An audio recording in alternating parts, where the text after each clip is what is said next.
Realise now how important the lag is at the start of the match. Yes, and Jorge Llanos certainly will be thinking about that already, as is Earl Strickland. He just wants a chance. Just give me one look at the table. That's all he can ask.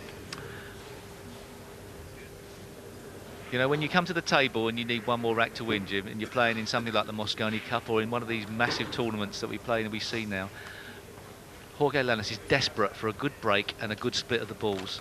And sometimes you never get it. You know, something goes safe, something goes strange in the last rack. Oh, very alert now. He'll be watching the balls flying all around the table. Watch his eyes if you get a chance.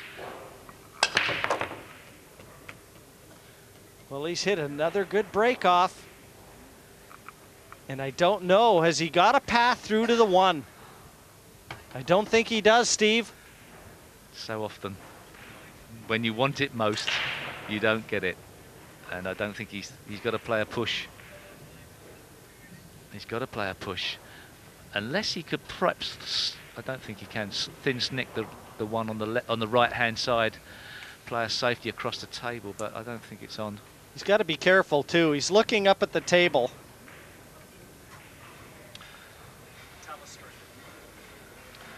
Where his cue is, he's lining up there. Is that a place to put the cue ball for a push? Does he push out to leave half of the one ball covering up behind the 8? I certainly wouldn't want to leave him a full ball, Steve. He's got a wall of colors to try and hide behind, does Strickland. If Llanos left him a full one where he looked at initially, this is where you really have to know and understand the push out. There's so many subtleties to this game, and this is one of them, and how big is it coming to the forefront now in a decider?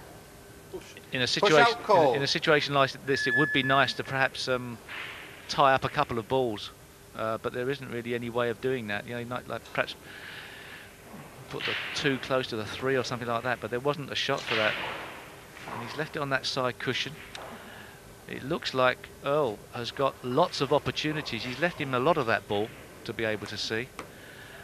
You would expect on a crowded table Earl Strickland to be able to get a snooker. I think he's going to perhaps play to use the brown 4, pink 5, and just a cross table safety, just a slow safety, and use those 3 balls that are in a line to hide behind. He would be very unlucky not to have left a snooker, to have left an edge out. Llanos quickly down, Strickland around the table to see if there's a gap through. Is there a gap through between that pink 4 and the black 8? I doubt it. That's kind of what I meant, Steve, with the push out.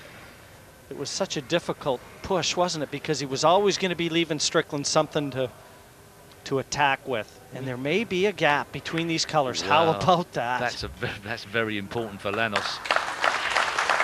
There's no gap for Earl Strickland. A bit unlucky for Earl Strickland there to have found one of those small spaces between those balls. And now Strickland's got a very difficult shot. I think he perhaps can swerve round and see, or perhaps no, he can't. He's going off. He's going to try and contact the one off the back cushion. Do you think? Can he get behind that? Yes, what a great shot that was. Where's the cue ball? That was a superb shot. And this game is turning into a tricky last rack, as so often happens. That was an excellent escape from Earl Strickland. He had to catch that perfectly to keep that cue ball tight on the back rail. The caliber of play in this match has risen noticeably in the second half. There have been no mistakes. That could be a mistake. No, it's gone in. It was offline, but it was slow enough that the ball died in the pocket. I think Earl thought he'd missed it. And now Llanos has a chance to close out this match in a very important situation in his league table. Can he do it? The balls are begging to be made. They really are. Oh no. Well, he may not be too bad. If this 3 goes by the 4, he's been fortunate. Well, not only fortunate, it's made it even easier. Earl's screaming in his chair there. Well, yes, that's some Chinese he picked up on the tour. Well, he's still making hard work of it, but he's knocking them in. Steve, he just doesn't have the look of a man that's going to fold, does he?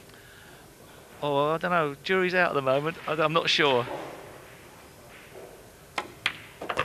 You're right. I don't know. I'm not sure. Will he hold himself together? I don't know. He, in a way, deserves it for how Earl started the match off. He's actually got the look of a guy who wouldn't mind collecting my debts for me.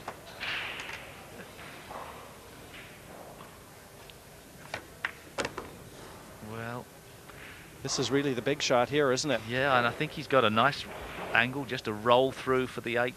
The 8 to the 9's not really a problem, but I mean, you can panic and mess it up, but the 9's in the middle of the table, as we often find at the end of a rack.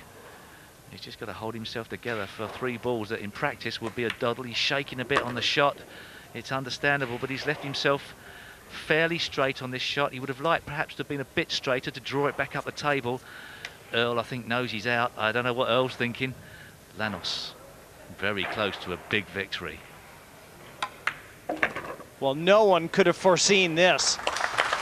Strickland helpless in his chair, resigned to a 5-4 loss. The Argentinian champion, Jorge Llanos, a 5-4 winner in the round-robin stages over the world champion Earl Strickland. What a performance from Llanos, and he moves right up the ladder in their group.